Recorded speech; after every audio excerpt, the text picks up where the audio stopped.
కృపామయ TV వీక్షకులందరికీ క్రీస్తువారి పేరిట శుభాలు వందనాలు తెలియజేస్తా ఉన్నానండి.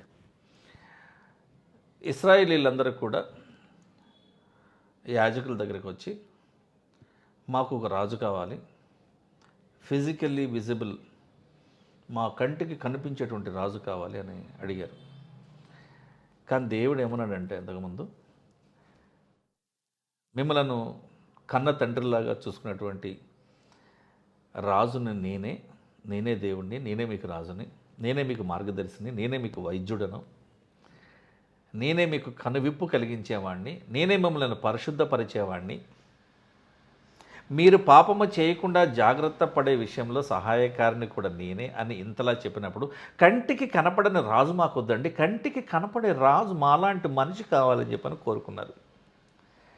ఇక అప్పుడు ఏం చేశారంటే, దేవుడు సమూయేలును పంపించి సౌలు అనేటువంటి వ్యక్తిని పిలిపించి అతనికి అభిషేకం ఇచ్చి, బెన్యామీను గోత్రము వాడైనటువంటి సౌలును అభిషేకించి ఇశ్రాయేలీల జనాలకు, అంటే అప్పట్లో 40,000 మంది, సుమారుగా 40,000 మంది ఒక దేశంలో ఉన్నటువంటి యూదులందరి మీద ఒక రాజుగా నియమించాడు దేవుడు. అయితే ఈ సౌలు చాలా సందర్భాలలో దేవుని మాట వినలేదు, దేవుడు చేయమన్నది చేయలేదు, దేవునికి విధేయత చూపించిన వాడుగానే బ్రతికాడు. మరి నా హృదయానుసారుడు అనే దేవుడు ఏ దావీదు గురించి అయితే సాక్ష్యం ఇచ్చాడో ఆ దావీదును చంపాలని విపరీతమైన ప్రయత్నాలు చేసి విఫలమైపోయినటువంటి వ్యక్తి సౌలు. ఈ సౌలు చనిపోయాడు. దేవుడే చంపేశాడా? అవును, చూద్దాం రండి. ప్రకటన గ్రంథము 1వ అధ్యాయం 18వ వచనంలో ఒక సందర్భాన్ని మీకు ఒకసారి చెప్తాను. మరణము యొక్కయు పాతాళము యొక్కయు తాళపు చెవులు యేసుక్రీస్తు ప్రభు యొక్క స్వాధీనములో ఉన్నవి, అనగా మృతులైనటువంటి వారి ఆత్మలపై, చనిపోయిన వారి ఆత్మలపై సాతానుకు కానీ వాడి అనుచరులకు కానీ ఎటువంటి అధికారము లేదు. మృతుల ఆత్మల విషయమై పూర్తి అధికారము యేసుక్రీస్తు ప్రభువుకు మాత్రమే చెందుతుంది. ఈ విషయాన్ని మీరు బాగా గుర్తుపెట్టుకోవాలి. కర్ణపిశాచ విద్య నేర్చినటువంటి ఆ ఫలానా స్త్రీ దగ్గరికి సౌలు వెళ్ళినప్పుడు సమూయేలు యొక్క ఆత్మ దయ్యము రూపంలో వచ్చిందని పొరపడ్డాడు సౌలు. అంటే చనిపోయిన వారి ఆత్మ ఎందుకు కనపడదు అంటే, అది యేసుక్రీస్తు వారి చేతులలో ఉంటుంది, ఆయన అధికారం క్రింద ఉంటుంది. కానీ ఎవడు పడితే వాడు, బ్లాక్ మ్యాజిషియన్స్ కానివ్వండి, నెక్రోమాన్సీ ప్రాక్టీస్ చేసిన వాళ్ళు కానివ్వండి, ఓజా బోర్డు ప్రాక్టీస్ చేసేవాళ్ళు కానివ్వండి, లేదా ఫలానా స్పిరిట్ గేమ్ని ప్రాక్టీస్ చేసేవాళ్ళు కానివ్వండి, వీళ్ళెవ్వరూ కూడా ఆత్మలతో మాట్లాడాము, ఆత్మలు మాకు కనిపించాయని చెప్తుంటారు. ఇవన్నీ అబద్ధాలు. చాలామంది క్రైస్తవులు ఈ రోజున ఆత్మలకు భయపడుతుంటారు, దయ్యాలకు భయపడుతుంటారు. అర్ధరాత్రి లేచి టాయిలెట్కి పోవాలంటే ఎంత భయమో, మళ్ళీ ప్రార్థన చేస్తాడు, అక్క ఉపవాసం ఉంటుంది, కానీ అర్ధరాత్రి టాయిలెట్కి పోవాలంటే ఆ మిరుమిట్లు, ఆ చిన్న చిన్న లైటింగ్ కాంతిలో కూడా వెళ్ళారు. భయం. ఎక్కడ దయ్యం వచ్చి నన్ను భయపెడుతుందో, పట్టుకుంటుందో, పడేస్తుందో అని భయం. ఎందుకు ఇంత భయపడుతున్నావు? నువ్వు క్రైస్తవునివా? నువ్వు క్రైస్తవురాలివా? ఎలా? దయ్యం అంటే భయం ఉన్నవాడు, చావంటే భయపడేవాడు అసలు క్రైస్తవుడే కాదు. నువ్వు నిజంగా దేవునికి నచ్చిన క్రైస్తవురాలివే అయితే, క్రైస్తవ వ్యక్తివే అయితే, అసలు నువ్వెందుకు మరణం గురించి భయపడతావు? చనిపోకముందు ఈ లోకంలో క్రైస్తవునిగా బ్రతుకుతావు, చనిపోయాక క్రీస్తుతో ఉంటావు. నువ్వు ఎక్కడికి వెళ్తావు? నరకానికి వెళ్ళట్లేదు కదా. నీకంటూ గ్యారంటీ ఉంది కదా. నువ్వు పరిశుద్ధతలో జీవిస్తున్నావు, ప్రార్థనాపరుడవు, ఉపవాసం చేసే వ్యక్తివి, దేవునికి నువ్వు అంటుకట్టబడిన వాడివి, ద్రాక్షావల్లి అనేటువంటి యేసుక్రీస్తుకు నువ్వు అంటుకట్టబడిన వాడివి. కాబట్టి చనిపోతే ఎవరికి లాభం? నీకే లాభం, ఎందుకంటే నువ్వు యేసుక్రీస్తు వారి దగ్గరికి వెళ్ళిపోతావు. కాబట్టి బ్రతికుంటే ఎవరికి లాభం? యేసయ్యకి లాభం, ఎందుకంటే ఆయన గురించిన విషయాలు 10 మందికి చెప్తావు. కాబట్టి బ్రతికుంటే యేసుక్రీస్తుకు లాభము, నువ్వు చనిపోతే నీకే లాభం కదా. బ్రదర్ ప్రకాష్ గంటెల అనేటువంటి వ్యక్తి చనిపోయినప్పుడు నేను చాలా బాధపడ్డాను. అలాగే పగడాల ప్రవీణ్ అనేటువంటి వ్యక్తిని ఈ లోకంలో లేకుండా చాలా బాధాకరమైనటువంటి హత్య అది. అతనిని లేకుండా చేశారు. ప్రకాష్ గారు డయాలసిస్ వరకు వెళ్ళి కిడ్నీస్ ఫెయిల్ అవ్వడం వల్ల చనిపోయారు. ఇది దేవునికి తెలియకుండా జరిగాయా అని అంటే నేను అసలు ఒప్పుకోనండి. దేవునిని పొరపాటును కూడా నిందించడానికి లేదు. ప్రకాష్ గారు ఎలా బ్రతికుండేవాడు అంటే ఒక కిడ్నీ కొనుక్కొని ఉండాల్సిందే, లేదా ఒక 2-3 మంచి డాక్టర్స్ని కలిసి ఉండాల్సిందే. నేను ప్రార్థన చేసుకున్నాను, దేవుడు నన్ను స్వస్థపరుస్తాడు అంటే దేవుడు మెడిసిన్ కూడా ఇచ్చాడు, డాక్టర్స్ని కూడా ఇచ్చాడు. మనం 2026లో బ్రతుకుతున్నాం. అప్పుడు అలా జాగ్రత్త పడి ఉంటే మరింత క్వాలిటీ సువార్తని ఆయన ప్రకటిస్తూ ఉండేవారు. చాలా మంచి జ్ఞాని, చాలా తెలివైన వాడు, చాలా ఓపిక ఉన్నటువంటి వ్యక్తి ప్రకాష్ గారు. ఆయన బ్రతికుండేవాడు.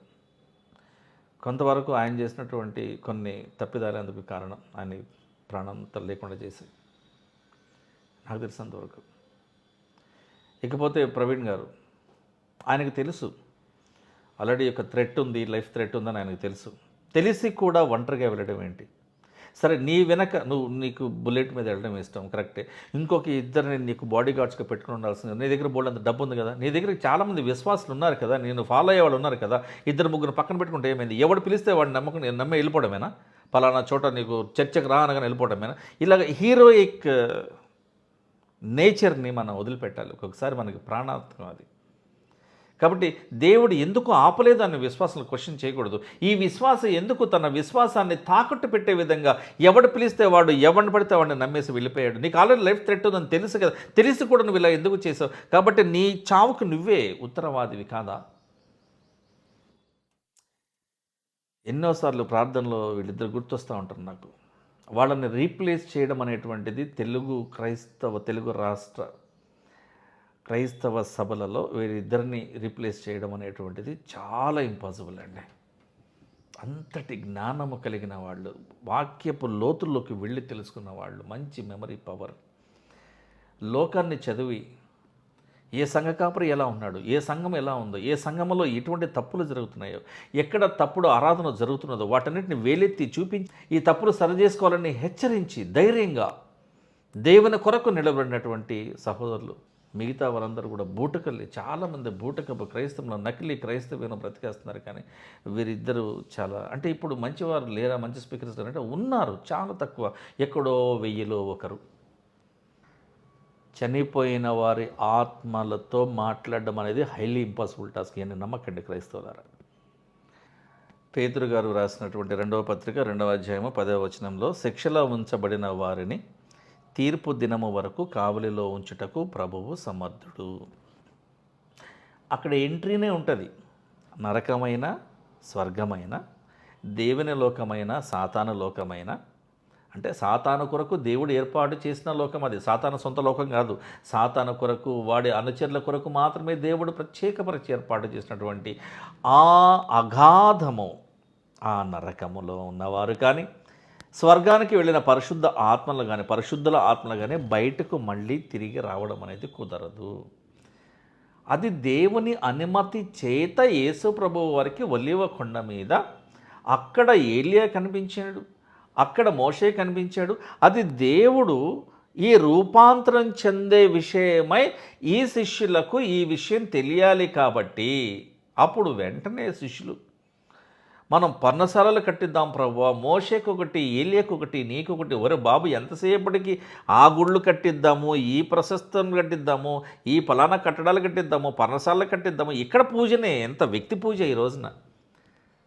యేసు ప్రభువుని ఆరాధించడం పక్కన పెట్టేసి పాస్టర్ గారిని పూజించేటువంటి సంఘాలు ఏమనుకుంటారు? వ్యక్తి ఆరాధన లేదనుకున్నారా? పెద్ద కటౌట్లో ఉంటాడు అయ్యగారు, పెద్ద పెద్ద సంఘాలు, ఏసీలు ఉండాలి అక్కడ, మినిమం ఇంత ఇస్తేనే నువ్వు విశ్వాసం, లేదంటే నువ్వు వేస్ట్ ఫెలో అంటాడు. మళ్ళీ వీడి కొడుకులు వీడి కూతుర్లు అందరూ ఫారెన్లో చదువుకోవాలి. సిగ్గు లేకుండా దేవుని సొమ్మును వీళ్ళు దోచుకుంటున్నారండి. దేవునికి రావలసిన ఘనత, మహిమ, ప్రభావం, అధికారం, ఆధిపత్యం అంతా వాళ్లే తీసుకుంటున్నారు. కానీ దేవుడి పేరు వాడుకుంటున్నారు. వీళ్ళందరూ నరకంలో కాలిపోవాల్సిందే. దినవృత్తాంతముల మొదటి గ్రంథము 10వ అధ్యాయంలో 13, 14 వచనాలలో దేవుని ఆజ్ఞ అనగా యెహోవా దేవుని యొక్క ఆజ్ఞను గైకొనక, ఆయన చెప్పిన మాట వినక, ఆయన దృష్టి ఎదుట ద్రోహము చేసినందుకు, మోసము చేసినందుకు, తప్పిదములు చేసినందుకు, పాపము చేసినందుకు యెహోవా యుద్ధ విచారణ చేయక, కర్ణపిశాచముల యుద్ధ విచారణ చేయు దానిని వెదకినందుకు గాను సౌలు హతమాయను. అందు నిమిత్తము యెహోవా దేవుడు అతనికి మరణశిక్ష విధించి రాజ్యమును యెషై కుమారుడైన దావీదు వశము చేసెను. అవిధేయత.